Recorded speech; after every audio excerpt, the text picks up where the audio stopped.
El contenido de esta materia se refería de políticas culturales a distintas experiencias. Nosotros primero hablamos de experiencias de países con una larga tradición, a lo mejor en el desarrollo de políticas culturales, como es el caso de España o de Francia, y hablamos de países en cambio, en mutación, que generaron políticas culturales vinculadas a la creación de esas nuevas sociedades, porque eran sociedades que hasta ese momento habían sido distintas, que fue el caso de la Revolución Rusa y fue el caso de los Estados Unidos. Son todos países nuevos con respecto a lo que es las discusiones europeas. Todas esas cosas pesan, aunque ustedes no lo crean. El patrimonio se adquiere con el tiempo, ¿no? Y si no, con una billetera gigantesca como en Dubái, en el que uno puede ir, claro, recorriendo el mundo con esa billetera y comprando. La misma Argentina del centenario usó de esa billetera y fue particularmente a París y a Milán y compró para hacer cosas tales en el plano urbanístico que hiciera que aquellos que habían podido manejar la billetera no extrañaran cuando estuvieran en la Argentina. No extrañaran París, no extrañaran Milán, no extrañaran. Así no extrañaron. No extrañaron porque las obras, las casas se parecían bastante, los monumentos fueron encargados también a ellos. Es decir, que el tiempo en esto es acumulación de experiencia de los pueblos. Los pueblos tienen esas experiencias que son acumulativas y que se convierten en muchos casos en obras de arte o en fenómenos culturales. El movimiento de orquestas juveniles de Venezuela es la idea de una persona, en realidad. Hubo un líder de esto, que fue el maestro Antonio Abreu, pero con el paso del tiempo se convirtió en una política de Estado de Venezuela. Hoy cuando empezó hace 40 años o una cosa así, o no sé, un poco más quizás, había 2 orquestas sinfónicas en Venezuela. Uno, sí. Perdón, este famoso Dudamel, ¿él surge de ese movimiento? Él surge de la orquesta, es uno de los músicos que surge de la orquesta, de una de las orquestas. Se crea esta orquesta. Había 2 orquestas, había una sola orquesta sinfónica en todo Venezuela, que estaba en Caracas. Una sola orquesta había. Hoy hay 1.400 orquestas. Y estuvo pensado desde el comienzo como un proyecto social también. Entonces esta mezcla del proyecto social, artístico y participativo fue lo que se convirtió en un verdadero modelo aplicado en muchísimos lugares del mundo. A tal punto que hasta los franceses ahora están viendo de repetir el modelo allá, país con esas tradiciones. ¿Por qué? Porque implica una actividad artística colectiva, como es la música de tocar en orquesta, como cantar en un coro, pero además porque eso tenía un sentido social buscado desde el principio, que era motivar a la gente joven atrás de un proyecto colectivo compartido. Entonces, muchas veces estos proyectos, que son proyectos artísticos, terminan convirtiéndose en valores de una sociedad. La estatuaria el Chaco, reunida a lo largo de sucesivas, ¿cómo se llama? Bienales de arte contemporáneo o de arte escultórico, Bienal de Escultura, creo que se llama, ¿no? Si uno la ve en las plazas y la ve instalada, podría ser un juicio diverso sobre los resultados. Pero lo que sin embargo ahí fue valioso fue en un lugar donde no había nada de eso, porque es una provincia joven, nueva, con toda una mezcla de inmigración también, una combinación curiosa, y despoblada en muchas partes.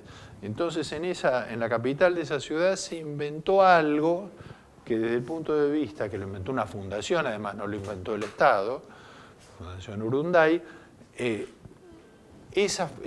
crear ese proyecto hizo que toda la gente de esa ciudad se sintiera orgullosa de una vez por año que ver a los escultores en la plaza esculpiendo y de que después esas obras estuvieran expuestas en las plazas y que la gente no tuviera la habitual conducta destructiva y la rompiera, que era lo más normal, ¿no es cierto? Escultura que se ponía en la plaza, escultura que rompían.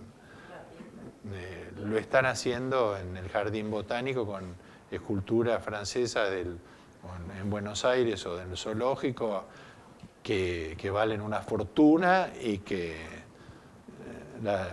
hay depredación de esa misma, la rompen por romperla, ¿no?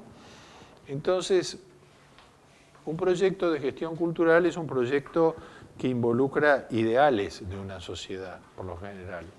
Entonces, yo quería referirme hoy, sintéticamente, a dos casos que son dos países muy importantes, como decía la profesora recién,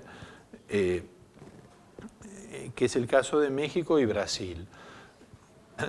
México, como decíamos ayer, tuvo una experiencia muy particular, porque fue sin duda la sociedad más desarrollada de toda América, de todo el continente americano. Fue el Imperio Azteca desde el punto de vista tecnológico, organizativo, político, social, cultural, artístico, fue la experiencia organizativa civilizatoria más grande de todo el continente, seguida por el Imperio Incaico, ¿no es cierto? Pero el Imperio Incaico se podría decir que tuvo un sistema muy vinculado a las comunicaciones, a lo militar y a la organización social, pero no tan importante en cuanto a la representación artística, en cuanto al desarrollo de cierto tipo de pensamiento,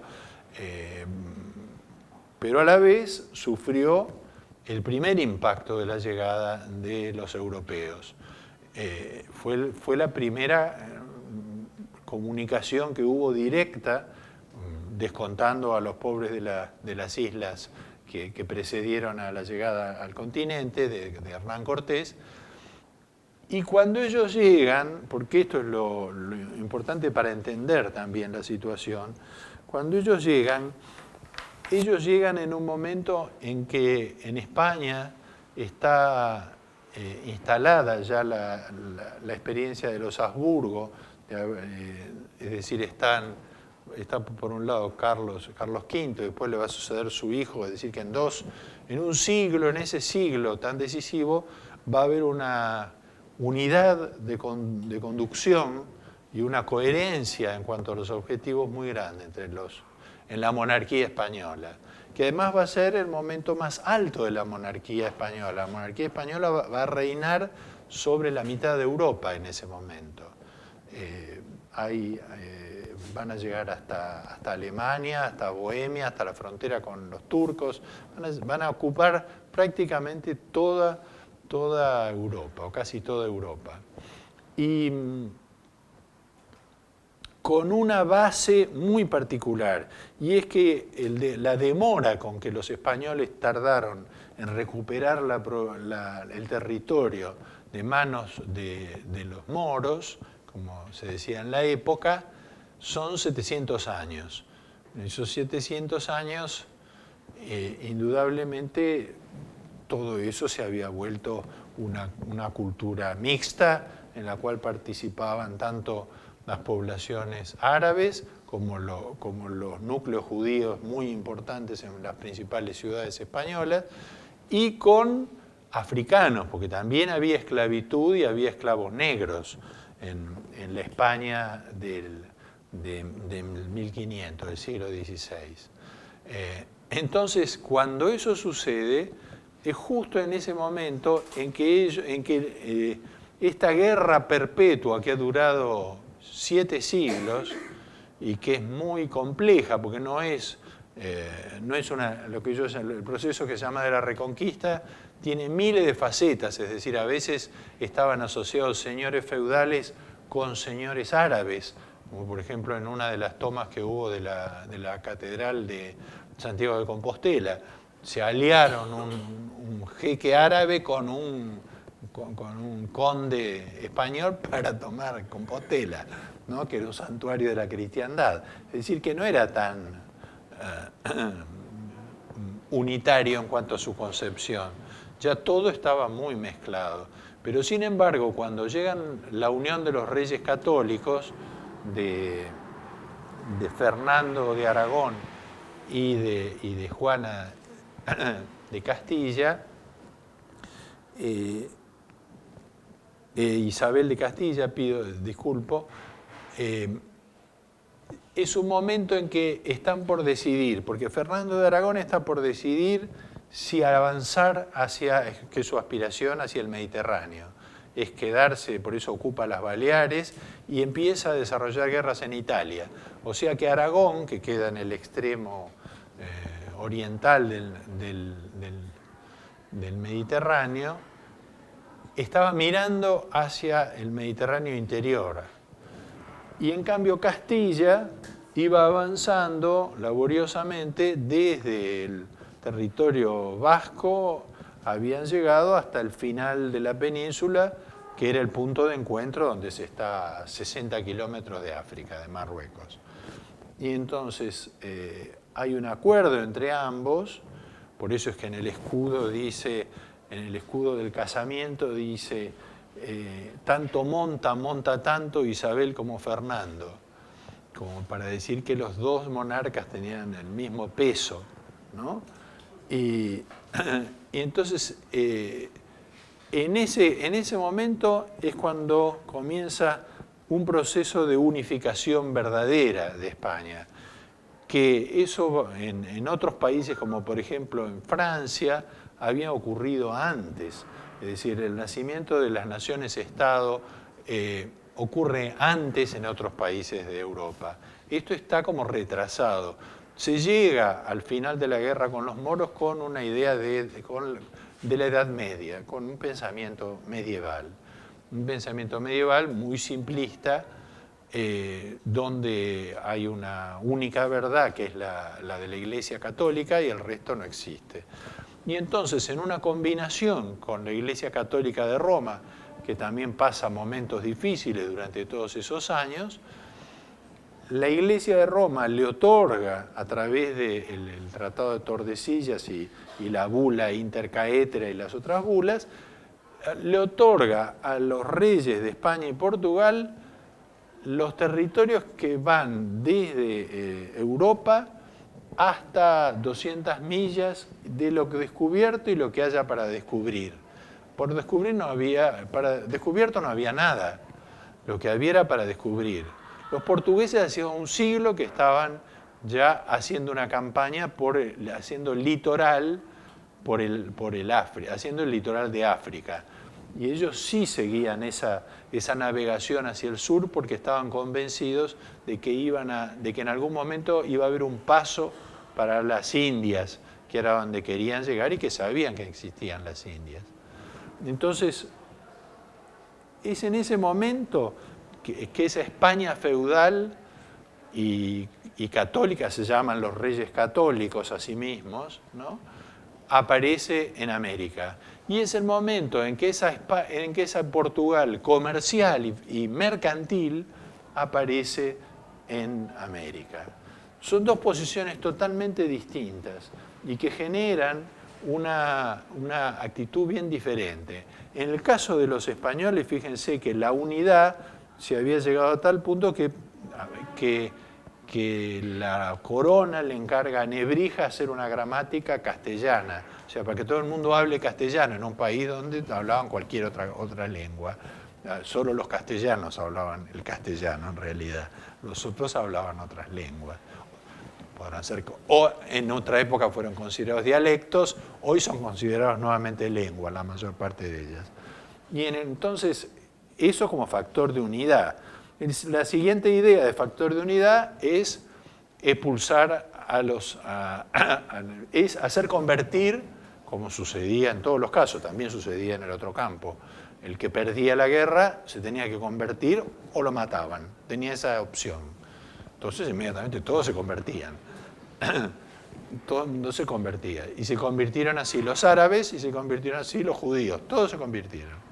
Entonces se llamaban, por eso los llamaban así, a ellos se los llamaba como marranos, porque era una expresión harto despreciativa, como lo sigue siendo hasta el día de hoy, para aquellos que habían renegado de su fe y que en realidad todos sospechaban que seguían practicándola. Todos estaban convencidos de que eso seguía habiendo. Pero justo cuando está en ese proceso en el cual ellos observan esto, se produce la llegada de la Reforma en Alemania y empiezan las guerras en toda Europa, las guerras religiosas, entre la Reforma, los reformistas y la Iglesia Católica. Entonces ahí ya los reyes españoles deciden sin ninguna delicadeza expulsar a todos, o sea, expulsar a los judíos, a quienes echan del continente, y después expulsar a los árabes, que fue una de las grandes pérdidas que tuvieron en ambos casos, porque los judíos manejaban toda la información, digamos, eran quienes manejaban el comercio español realmente, y los árabes eran los que manejaban la agricultura. Tenían una enorme experiencia, habían hecho agricultura en el desierto, y entonces todo el sur de España era una gran huerta inmensa, como es hasta el día de hoy, porque los árabes tenían esa experiencia de cultivar en la nada, aprovechar poquísima agua para cultivar en un lugar que era fértil. Entonces, buenas tardes, por favor. Entonces eso queda, esa es la España que llega allá. Y la España el Portugal que llega allá, llega medio por equivocación, porque hasta el mismo viaje de Álvarez Cabral es un error. Él en realidad iba hacia el Cabo de Buena Esperanza, que ya lo habían doblado. Y cuando llega y aparece ese nuevo continente, que no saben muy bien qué es, pero él se da cuenta de inmediato. Se dan cuenta que es nuevo, que no son las Indias. Se encuentra que no está en África, que no está doblando el Cabo de Buena Esperanza. Se da cuenta, se enfrenta con que apareció algo en el medio, que es muy grande, ¿no? Y entonces transmite esa información a la corona, y en la corona está totalmente portuguesa, consagrada a llegar a las Indias y a explotar las Indias desde el punto de vista comercial. En cambio, la corona española seguía con ese pensamiento de ocupación territorial y conquista, que había sido el pensamiento de 7 siglos. Eran soldados medievales que conquistaban un castillo hoy y mañana otro y se quedaban con la tierra y los siervos. Y eso era la finalidad de la guerra. Y, por supuesto, defender la religión, ¿no es cierto? Pero la finalidad práctica de la guerra de los señores feudales consistía en eso, en quedarse con las propiedades de otro señor y con los siervos, con la fuerza de trabajo, que acompañaban. Entonces, este enfrentamiento entre las dos potencias de la península es distinto, porque los españoles llegan y lo primero que piensan es justamente al encontrarse con ese imperio de esa dimensión y con tanta riqueza, lo que piensan es en reunir riqueza, en juntar oro, plata, joyas. Ya lo habían buscado en las islas, había muy poco, pero lo habían encontrado. Y entonces cuando llegan a tal punto que al mismo Moctezuma, cuando lo toman prisionero, piden un rescate inmediatamente. Es una actitud facciosa, incomprensible en un ejército de ocupación, ¿no es cierto? Lo primero que se les ocurrió fue pedir plata por él, un rescate. Entonces él les promete que va a llenar una habitación como esta de oro. Y empiezan y salen todos los emisarios por el imperio a buscar oro para traer. Y el oro tarda, no sé. Entonces van y lo torturan, le queman los pies. Y Y el pobre hombre más no puede decir porque ya mientras tanto se está produciendo una eclosión social en el imperio que empieza a sospechar que él es demasiado amigo de los invasores. Hasta que aparece en una oportunidad acompañando a Cortés para tratar de parar a las masas, recibe un piedrazo y muere. Y entonces empieza una guerra declarada con todas las etapas. Pero una vez que, es decir, que México va a ser rico siempre, que era lo que hablábamos ayer. Desde el principio va a haber riqueza en México, riqueza material. Hay oro, hay plata y hay piedras preciosas. Eso. En cambio el otro, cuando llega a Cabral acá, lo único que encuentra es naturaleza. Mucha naturaleza, pero ciudad ninguna. No hay ni un mísero poblado en toda la costa atlántica que responda más o menos al paradigma de la conquista de una ciudad. Eso no. Ni tampoco hay con quién comerciar, porque esa gente no tenía un sistema tenían un sistema de trueque, no de comercio, como ellos lo hacían con los árabes, o como lo hacían. Entonces el planteo es distinto, porque la primera pregunta es ¿qué podemos sacar de esta conquista que hemos hecho, de este descubrimiento? Lo primero que encuentran es el palo Brasil, que es una madera preciosa de color rojiza que había en la costa a la altura de San Vicente, en Brasil, y que sirve para hacer muebles, sobre todo porque es una madera muy noble, como si fuera el roble, no, como si fuera madera noble, una madera noble roja. Entonces, inmediatamente comienzan a talar todo el palo Brasil que encuentran, con tanto éxito que hoy no hay más palo Brasil en ningún lado, salvo en un jardín botánico que hay un árbol, porque ha sido muy difícil de reproducir. Prácticamente desapareció el palo Brasil, que es el que le da el nombre. Dicen que es Brasil por lo de como una brasa, que la madera era del color rojo, madera roja, como una brasa. Dicen que de ahí sale el nombre.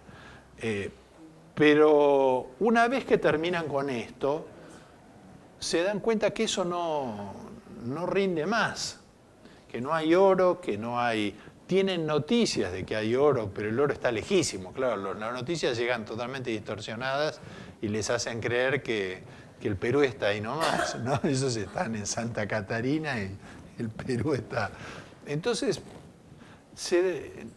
la perspectiva con que enfrentan ese nuevo territorio es diferente.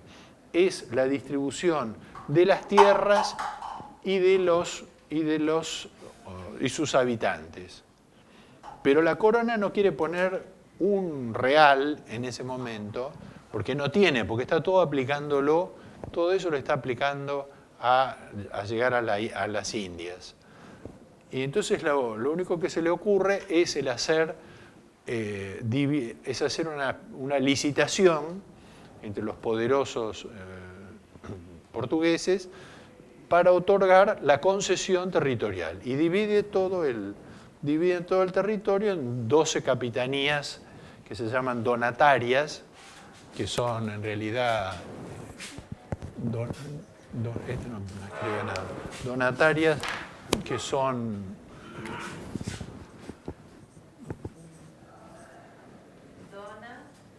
Donatarias, que son en realidad hereditarias, quiere decir que son por más de una vida esas capitanías, donde aquellos que se hacen cargo de todo y son reyes y señores, hacen la ley y la justicia y no dan ningún tipo de retribución porque ellos lo pagan, ellos se pagan a eso. Pero después inmediatamente se les ocurre, porque es en el año 1512 ya, o sea, esto se descubrió, el encuentro fue en el 1500, ya en 1512 empiezan los primeros ingenios, plantan azúcar, que no es nativa el azúcar. El azúcar la traen de Canarias, de las islas. Y a fin de este siglo hay ya en Pernambuco 140 ingenios. O sea que se constituyó en un modo de explotación y de producción muy importante.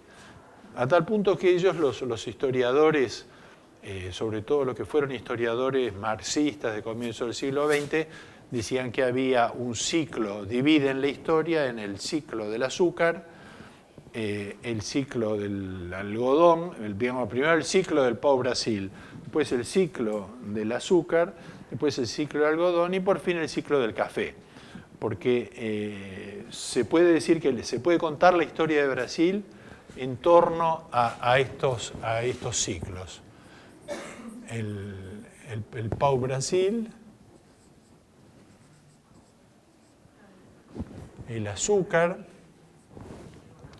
el algodón tiene también alguna incidencia y el café.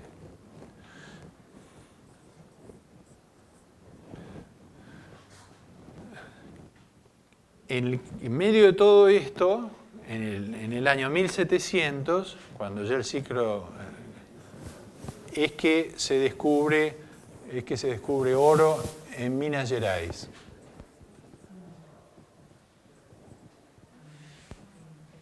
Pero así como la corona no quería de ninguna manera hacer esfuerzos para ocupar ese territorio, los que sí están interesados es la Iglesia Católica. Y entonces muy tempranamente, porque descubren que tienen delante de ellos un mundo a catequizar de escala cósmica. Entonces sí. Que a veces cuando estaba comentando sobre los pueblos precolombinos, ¿cierto? ¿Se sabe por qué esos pueblos se asentaron, donde que hay mucho oro, por ejemplo en México, se sabe por qué esos pueblos se asentaron ahí y no en estas tierras más fértiles? ¿Fue por el metal o por algo? Lo que pasa es que aztecas son la última capa de una sociedad formada por muchas civilizaciones superpuestas, muy importantes también, que ocupaban distintos territorios. Ellos se instalan ahí en el valle, los aztecas particularmente, venían de Texas prácticamente, son pueblos del desierto, que vienen bajando, pueblos guerreros, y que terminan quedándose conformando una confederación, que es lo que tenía. No era un imperio en los términos comparables a los del Perú, era una confederación de culturas y de pueblos. Y entonces construyen, por razones de seguridad y en el valle de Anahuac, la ciudad de Tenochtitlán, que era una ciudad como Venecia, artificialmente construida sobre canales, y que le daba entonces una capacidad defensiva muy grande y estaba como en el centro de los caminos de todo el imperio. Pero el oro no estaba ahí, el oro estaba atrás, por ejemplo, estaba en Zacatecas, en los estados que están atrás de Ciudad de México. Y ahí, ¿Sabían que había oro? También, ahí había oro. ¿Ellos sabían, digo, que existía oro? Sí, claro, y ellos lo valoraban como tal, que es una de las grandes discusiones de la historia de la economía. O sea, porque ¿cómo puede ser que en dos lugares del mundo y de la historia el oro siempre valga? Porque, por ejemplo, ellos comerciaban, en los mayas, que estaban abajo de todo, comerciaban con grano de café. Enviaban sus exploradores a buscar, pero el metal tenía otra función, tenía una función para la clase dominante y para el área ceremonial, digamos. No es la función comercial. Una función sagrada, claro, que es la que siempre tuvo, bueno, porque es el metal más noble, el que resiste más el tiempo, tiene una cantidad de virtudes el oro, ¿no? Y entonces aquí aparecen muy tempranamente los jesuitas. Los jesuitas que desembarcan. Los jesuitas van a desembarcar creo que es en el 48, 1548, y fundan poco tiempo después la ciudad de San Pablo. San Pablo es una ciudad fundada por los jesuitas. El que lo funda es el padre Manuel de Nóbrega.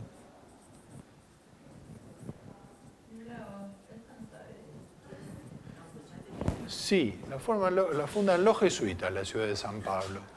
En cambio, las otras ciudades que se van fundando van a tener que ver. Cuando empieza el azúcar, la explotación del azúcar es en el nordeste, en la zona de Pernambuco, va desde Bahía hasta Pernambuco.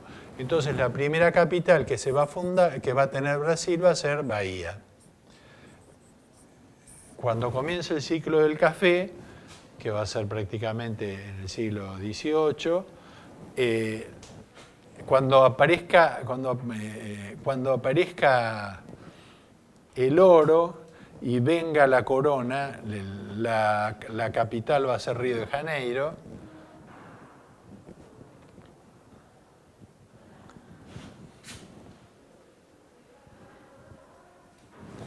Y cuando comience a desarrollarse el ciclo del café, la capital económica va a ser San Pablo. La capital, claro, la de los jesuitas, que de eso sabían bastante. Y entonces es el padre Anchieta, que ese mismo año, Anchieta, porque no es Anquieta. El otro día justamente un jesuita me lo dijo, por una de esas cosas increíbles, me tocó compartir una comida donde había un jesuita. Y este hombre me dice, usted lo dice a la italiana, pero no, era vasco, es cierto, era vasco. El padre Anchieta hace la primera gramática guaraní, tupí en realidad, para ser más precisos. Porque tupí hablaban todos los pueblos de la costa. Entonces, inmediatamente se dieron cuenta que manejando esa lengua funcionaba como lengua franca para todo el litoral y que era de una gran utilidad. Y más o menos para esta misma época es que los monarcas, a instancias de toda la discusión que hubo en España con respecto a la condición humana de los indígenas americanos, si eran pasibles de ser catequizados o no, y en definitiva si tenían alma o no, cosa que se discutía, se llegó a la conclusión en Salamanca de que tenían alma y que por consiguiente no se los podía esclavizar. No sé qué pensarían de los africanos, ¿no es cierto? Pero, ¿llegan a esa conclusión después o antes que sabían que había oro? Ahora vayamos a la técnica. No, porque justamente aquí nomás, ya para la explotación esta, es que empieza la importación de africanos. Para el azúcar, para el algodón también, seguro. Para el azúcar, fundamentalmente para el azúcar. Y para el algodón. Esto fue distinto. La importación de africanos, que se estima benévolamente que en 3 siglos, porque esto fue en 1550, en tres siglos la importación de africanos se prohibió en Brasil en 1850, medio tarde, digamos, ¿no? En estos 3 siglos dicen que fueron más o menos 5 millones, que hay quienes hablan de cifras mucho mayores que esas, muy superiores que estas. Y piensen que esta fecha de 1850 se refiere a la importación, pero en realidad después vino la libertad de vientres, que nosotros la teníamos del año 13, y por fin vino la manumisión, que eso coincidió con la caída del imperio, el comienzo de la República, o sea, 1889. O sea que... Esta historia de la importación, ¿qué dicen los brasileños de esto? Por ejemplo, ¿qué vínculos tienen con África ahora, hoy día? Ellos tienen una buena relación con África, que aunque parezca mentira, se desarrolló mucho en la época de los militares, de los gobiernos militares, porque los gobiernos militares estaban aliados con el gobierno sudafricano, ¿no?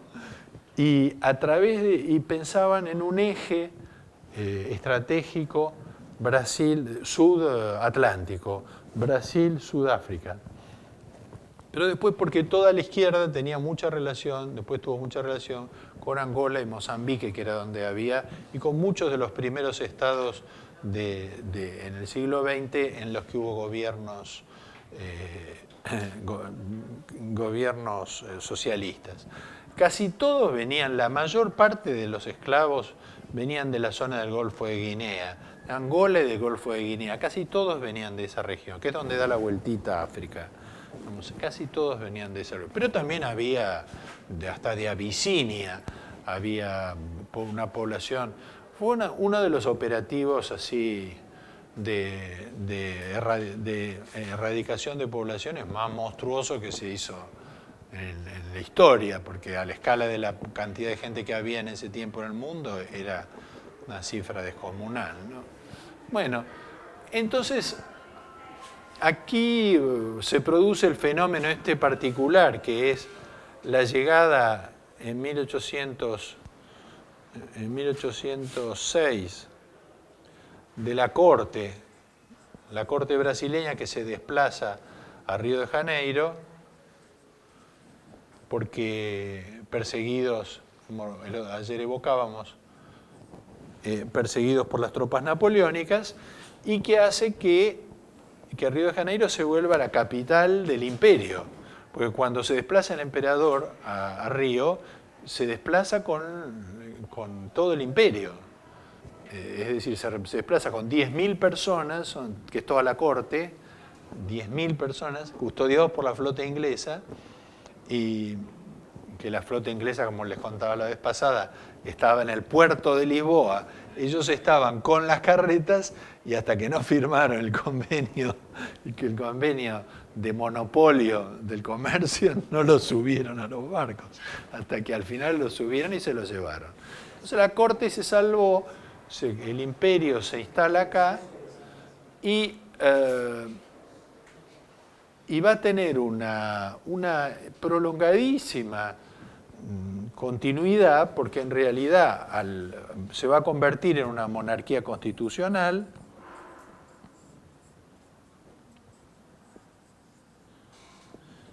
que va a durar hasta fin de siglo, hasta 1889. Va a ser un siglo de monarcas en el Brasil.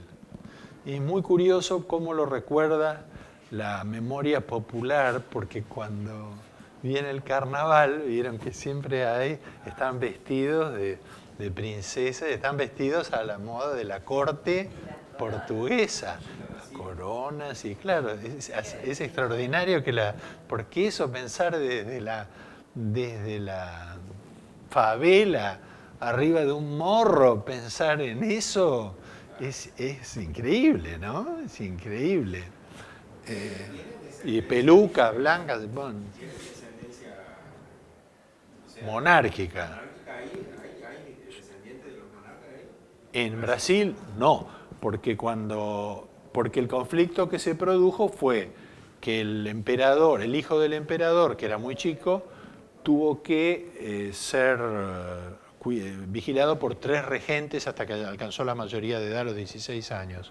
Pero en ese periodo el rey muere en Portugal. Entonces le hacen jurar al emperador de que no va a volver a Portugal, porque si no, mientras tanto, seguía siendo emperador de Portugal, de Angola, fue una situación muy curiosa, de un emperador europeo que estuvo en actividad en realidad casi 30 años o 40 años.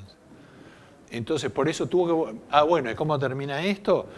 A la familia, cuando viene el año 89, le hacen subir a la familia real a 2 barcos y los fletan a todos, que no pueden volver nunca más. Nunca más, le prohíben volver a Brasil, a la familia real. ¿Quién les prohíbe? Volver al Brasil. ¿Quién les prohíbe? ¿El pueblo o...? El gobierno, la república que está, Deodoro de Fonseca, que es el que ganó la guerra de la Triple Alianza militar, él es el que dirige el nuevo gobierno y hace eso. Pero lo que es increíble también es que hasta el día de hoy se le paga un dinero a la corte de los Braganza en reconocimiento al haber sido monarcas de Brasil. Y don Pedro vendió su biblioteca, que es una biblioteca hermosa, si alguna vez la ven en Brasil, en Río es algo increíble. tuvo un reconocimiento la vendieron, la biblioteca. ¿Por qué hago todo este panorama tan gigantesco?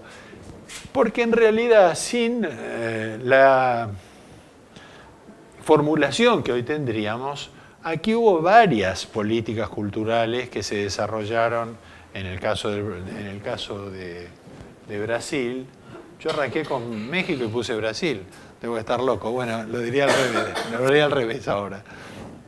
Vamos a borrar México, por favor. Brasil. ¿Y cuáles eran estos? Bueno, al principio, cuando se hacen las concesiones a quienes explotan el azúcar, ahí ellos no tienen, van a instalarse como señores feudales en esos lugares, van a ejercer la justicia, van a tener el control total. La iglesia va a tener muy poco poder con respecto a ellos al principio, muy poco poder. Cuando los jesuitas, las órdenes educadoras son las que van a... Y son ellos los primeros en prohibir que haya universidades, que la gente estudie, que son los primeros, no los jesuitas, digamos, los señores de todos estos, los señores que van a heredar, eso van a heredar lo que en el tiempo, en el siglo XX se llamó los coroneles. Los coroneles, que son la gente importante de cada uno de los distritos, que no son coroneles porque eran coroneles de milicias cuando los convocaban, porque no había ejército popular. Ellos iban a estudiar a Estoril, a Lisboa. A Estoril y a Lisboa, claro.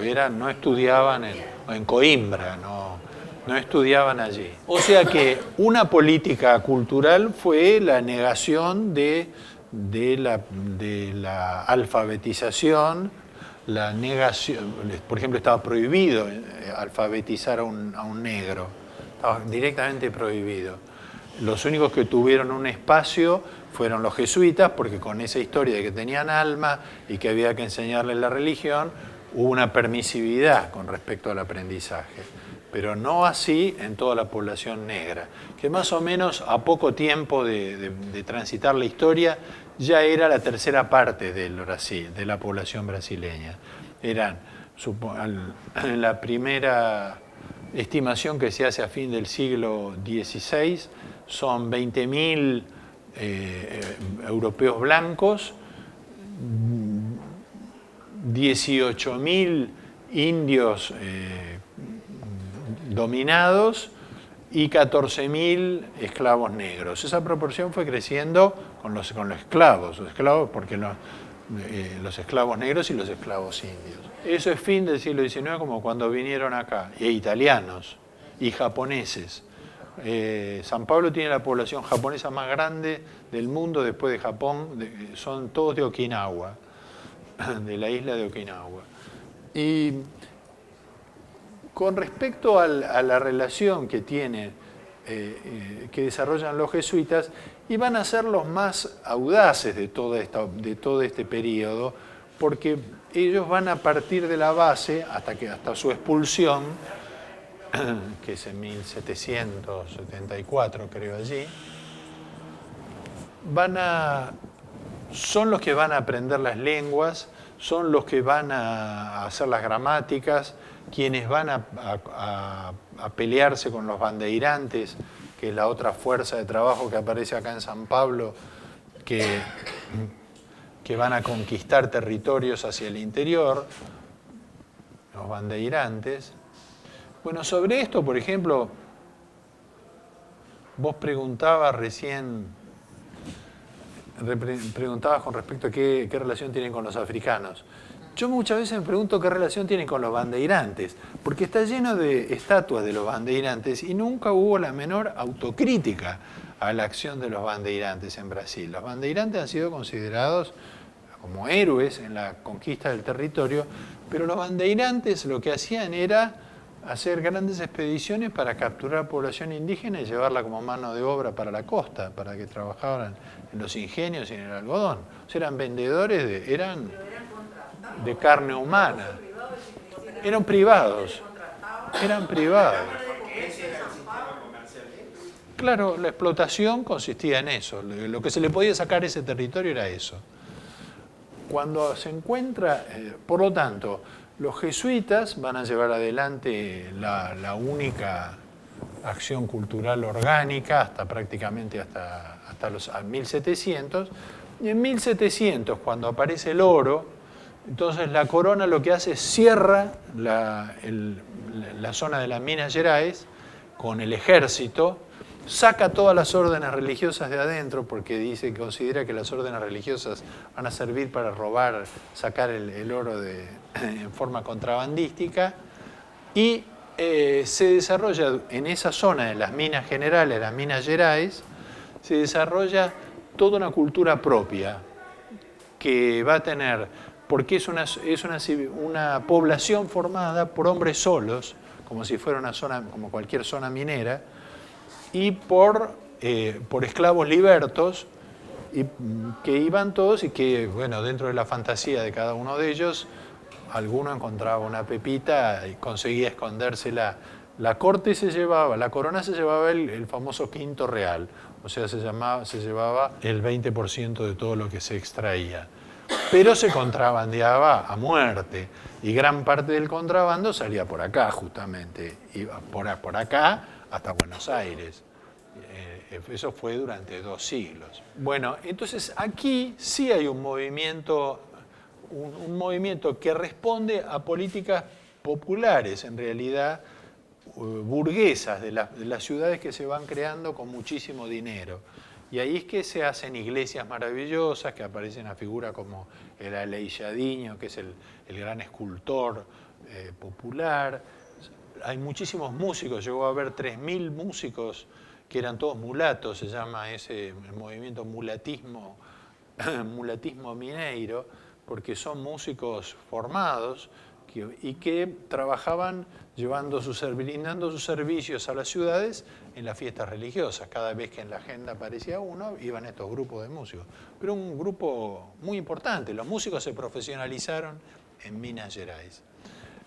Y después, cuando la corte llegó a Río, hubo una evasión hacia Río de Janeiro, que se volvió la capital del imperio y un lugar ya muy importante. Ellos se formaban con los religiosos, por lo general. Ellos se habían formado con los jesuitas. Música, bueno, europea. Era música europea lo que tocaban. Por otro lado estaban los esclavos que también estaban haciendo... Los esclavos seguían con su cultura africana, que fue indudablemente mutando, acriollándose seguramente, pero con una fortísima raíz que duró hasta el día de hoy. Eso no hubo forma de cambiarlo. Pero, por ejemplo, la misma capoeira, la danza de la capoeira, es una danza ritual, pero que durante periodos largos de la historia de Brasil estuvo prohibida, porque se consideraba que era como un arma de guerra, es decir, que quien sabía ese arte marcial podía sacarle la cabeza a otro. Pero esa actividad se baila con una música determinada y con un ritual determinado. Es decir, que efectivamente las poblaciones africanas siguieron su ciclo. Y después, ¿cómo? Que la transformaron en baile para poder transmitirla. Claro. Y sí es importante algo que pasa en todo este periodo, y es que hay 3 influencias extranjeras. Uno son los franceses, otros son los holandeses y los otros son naturalmente los españoles, ¿no? Pero todavía está la corte, todavía sigue la corte en Río de Janeiro. desde 1806 la corte sigue en Río de Janeiro hasta el final de siglo, a fin de siglo. La corte están los palacios, hoy puede uno visitar. Los franceses porque se van a instalar en la bahía de Guanabara, mal lugar. Ahí instalaron lo que ellos llamaban la Francia Antártica. Por eso se llama así la cerveza, creo yo. Sí, en serio. La Francia Antártica. instalan la Francia antártica en Río, en la bahía de Guanabara, pero en el lado, del lado del Morro y de la isla. Después, más adelante se van a instalar en San Luis Marañón, en el norte.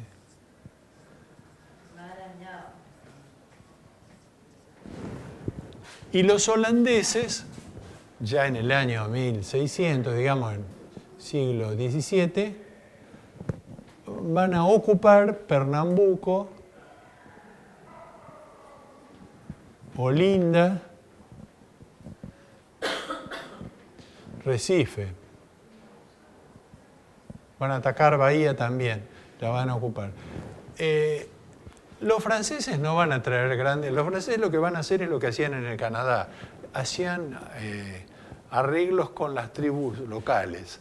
Y entonces con las tribus locales consiguieron durar más enfrentando a los portugueses. O sea que tenían esa habilidad, hasta que finalmente los vencieron. Pero en cambio los holandeses estuvieron casi un siglo en esta zona.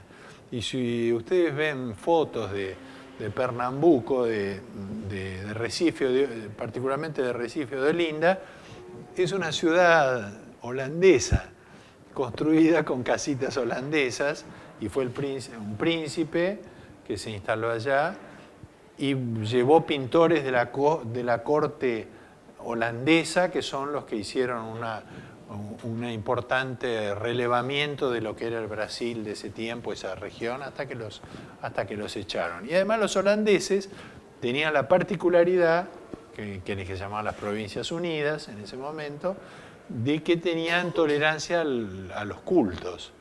Entonces vinieron gran cantidad de judíos a Recife y Olinda, que venían huyendo, que estaban en Holanda, que dicen que financiaron la operación esta, y después, cuando finalmente los portugueses los expulsan, se van a Nueva York, dicen que son los que fundan Nueva York, que son esos holandeses que vienen huyendo.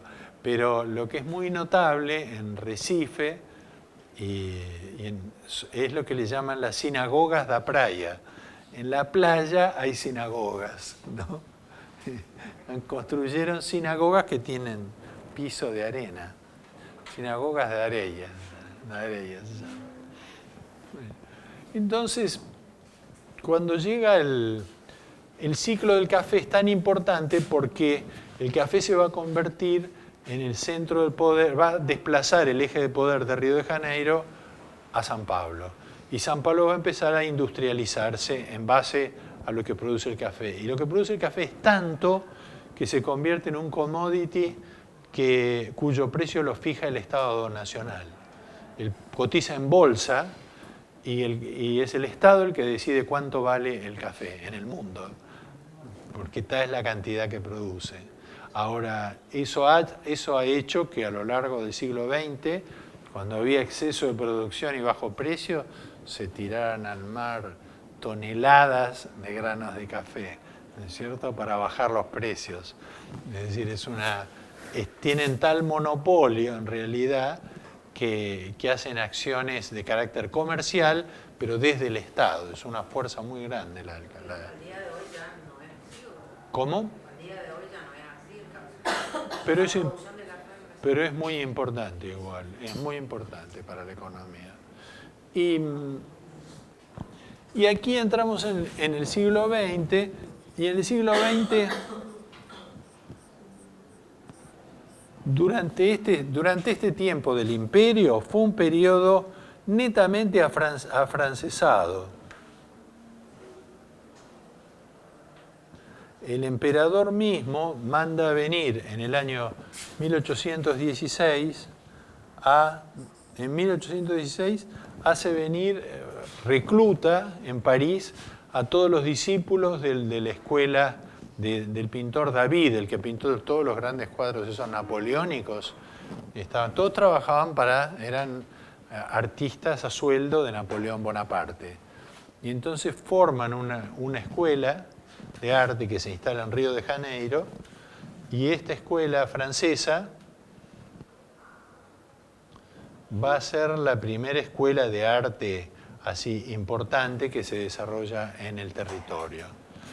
Muchos de ellos se vuelven, pero algunos se quedan, y todos ellos van a tener una función muy particular que hoy nos cuesta imaginar, pero tanto los pintores holandeses como estos pintores de la escuela francesa mostraron en Europa cómo era América, porque ¿cómo se podía saber? Sabía por relatos literarios, pero las primeras imágenes de América del Sur y del Brasil provienen de la obra de estos pintores que eran paisajistas, casi todos eran paisajistas. Es muy interesante. Todo este siglo va a ser muy afrancesado. En el siglo XX se producen una cantidad de fenómenos políticos y sociales en el Brasil, pero dentro de los cuales en el campo cultural está la Semana de Arte Moderna, que se realiza no por casualidad en San Pablo. O sea, ya es la época en que empieza la hegemonía de San Pablo. La Bienal surge como consecuencia de esto, pero esto es del año 22. Y entonces en la Semana de Arte Moderna es que se discuten, en las cuales están invitados, el que la promueve es un escritor, Oswald de Andrade, hermano de Mario de Andrade, pariente de Mario de Andrade, que era el que escribió Macunaíma, no sé si vieron alguna vez la película o el libro, es muy lindo. Pero este Oswald de Andrade, marido de Anita Malfatti, es quien va a desarrollar la teoría de la llamada teoría antropofágica. Dice, nosotros lo que tenemos que hacer, porque la pregunta que se hacen en estas jornadas que van a ser decisivas para el Brasil, la pregunta es, ¿cuál es la relación con Europa? ¿Qué somos, europeos que vivimos en otro continente? Y los otros tenemos que seguir lo que Europa nos siga diciendo que hay que hacer. Y la segunda pregunta que se hacen es, ¿cuál es la relación entre el arte popular y el arte erudito? Ahí está Héctor Villalobos, por ejemplo, uno de los grandes compositores, está el Abu Purú, el que tenemos nosotros. Claro. Eso es de, ¿cómo se llama? De Tarsilia de Amaral. Tarsilia de Amaral.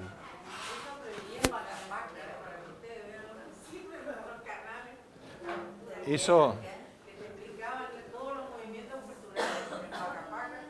cuando vienen los brasileños a Buenos Aires y van al Malva se mueren de indignación, porque este cuadro es el cuadro central de todo este movimiento, que se llama Abu Purú, ¿no?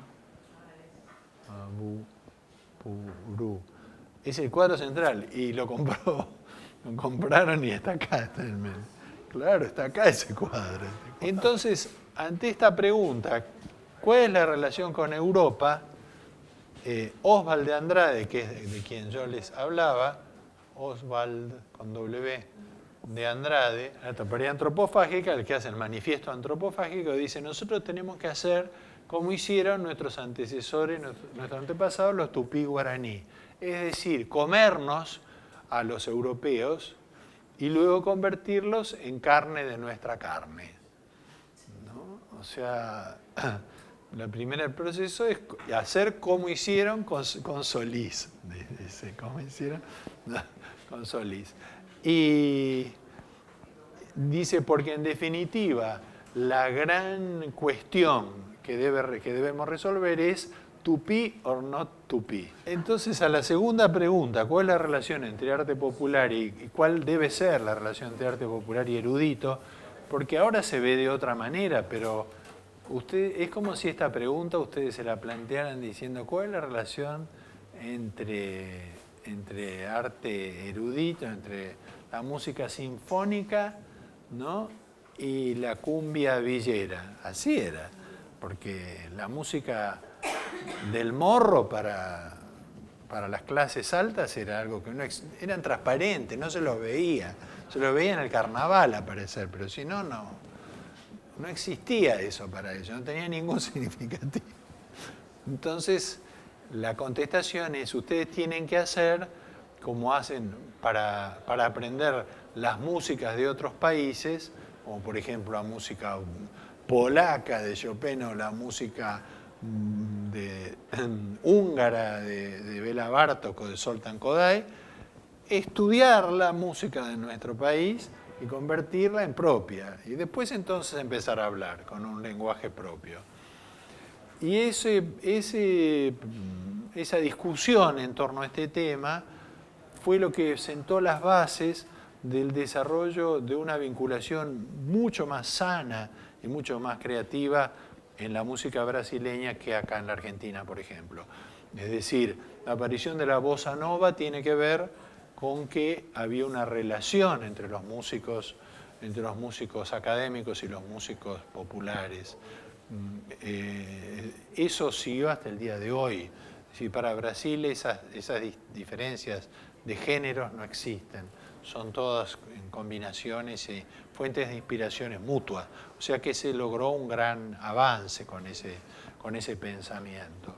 Y aparte todo esto tuvo ayuda, un apoyo posterior, porque en el año 30 es la revolución de los tenentes, que son los que van a donde va a estar encabezada por Getúlio Vargas. Y Getúlio va a ser un hombre muy, muy nacionalista en el sentido gaúcho. Él era gaúcho, era de São Borja, así que era casi vecino, era de acá. Era de acá. Y él tenía una concepción muy nacionalista de las expresiones artísticas y culturales, entonces le encarga a Heitor Villa-Lobos, que es el gran compositor,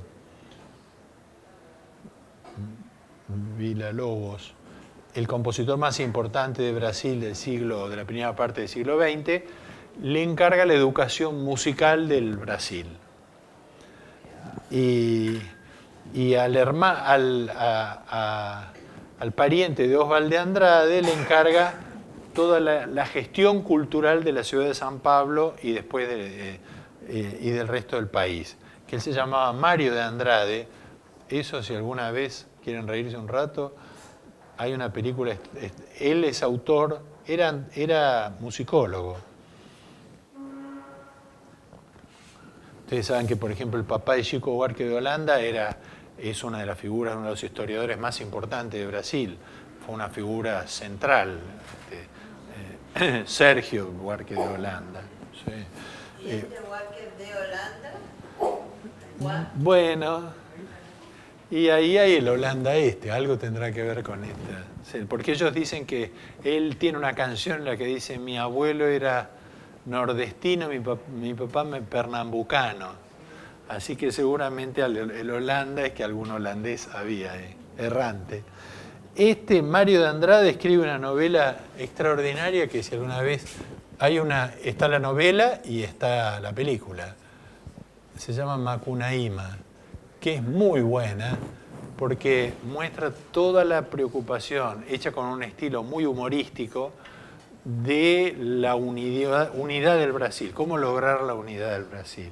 Porque en ese momento, en el año 1930, todavía la tal unidad no funcionaba. Eran todos esos sectores tan separados, donde había habido todas esas guerras internas. Y entonces Villa-Lobos, por ejemplo, hace una recorrida por todo el país y reúne todas las músicas de cada una de las regiones y hace un cancionero que se reparte en toda la educación nacional, para que todos los chicos de todo el Brasil canten todas las canciones de todo el Brasil. Bueno, eso es una acción de política cultural, ¿no es verdad? Esa, claramente. Es decir, que aquellos que eran de un lugar terminaron conociendo qué se hacía en el otro. Bueno, y hacía, para darle un carácter promocional, para darlo a conocer, organizaba grandes, que le llamaba conciertos orfeónicos en canchas, en estadios, que había 60.000 chicos todos cantando estas canciones, esos cancioneros.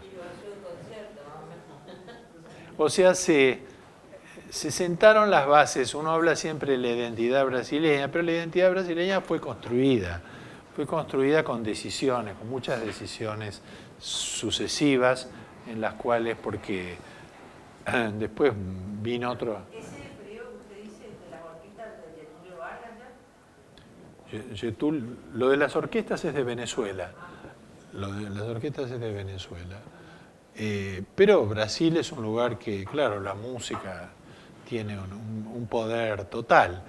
Y es todo este proceso en el que se mezcla sociedad, arte y cultura, tuvo muchas decisiones en las cuales fueron de carácter premeditado. Por ejemplo, en el año 1500, del año 1500 al año 1600, cuando los jesuitas descubren que el tupí es la lengua franca de toda la zona, empiezan a ponerle los nombres a todos los accidentes geográficos y a las ciudades en tupí. Y parece que se hablaba tupí en todos lados, lo que no se hablaba era portugués. Para alarma de la corona, que entonces a partir del siglo siguiente prohíbe hablar en tupí, pero sin embargo ya toda la toponimia brasileña está hecha con palabras tupí, toda entera. Es decir, cuando la época del descubrimiento y la descripción de ese país, todo se hizo en base a un modelo lingüístico y cultural guaraní. Lo que les voy a dar es el resumen general que está al final, que es una cronología que está muy bien hecha, pero que son como 40 páginas. Así que yo les voy a dar eso para la próxima clase, eso se los doy. No, en castellano. Pero... Lidia, perdón. Lilia, con L. Lilia. ¿Y eso qué editorial es? Ah, eso no sé. ¿No dice ahí? No, porque este es el brasileño, yo digo la Argentina. No es muy fácil. Mirá, está acá, yo lo he visto. ¿Y vos compraste eso Este lo compré en Brasil hace unos años, pero el argentino... ¿Lo viste acá? Sí, está en la librería. ¿Es como una novela, una narración así? Es una narración, tiene hermosas ilustraciones en colores de los distintos... Es un libro espléndido espléndido.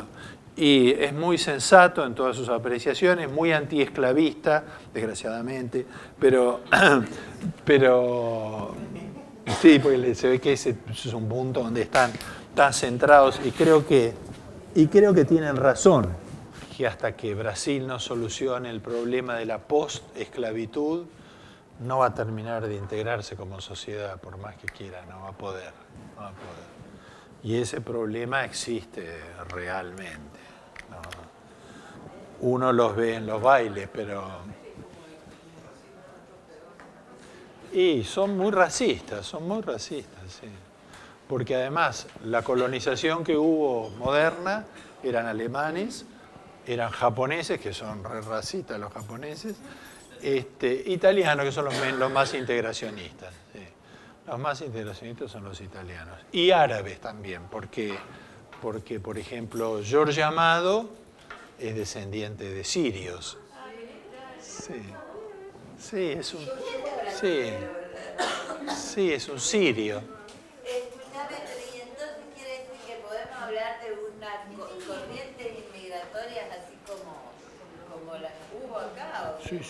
Sí, muy importantes en el siglo XX. Después, cuando vino la guerra, por ejemplo, ellos cerraron todas las escuelas alemanas en Brasil. Todas, porque eran todas... eran pro-régimen, eran pro-nazi.